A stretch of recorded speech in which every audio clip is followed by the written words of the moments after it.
ప్రభు. మనందరం లేచి నిలబడదాం, ప్రార్థించేదం నీ సన్నిధిలో. మనందరం ప్రభువుని స్తుతిద్దాం.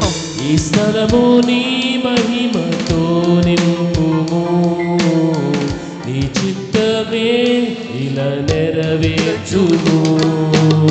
స్తుతి ఆరాధన నీకే ప్రభు. అందరం ఆరాధిద్దాం ప్రభువుని. ప్రార్థించేదం నీ సన్నిధిలో. ఈ స్థలము నీ మహిమతో నింపుము, నీ చిత్తమే ఇలా నెరవేర్చుము. అందరం కలిసి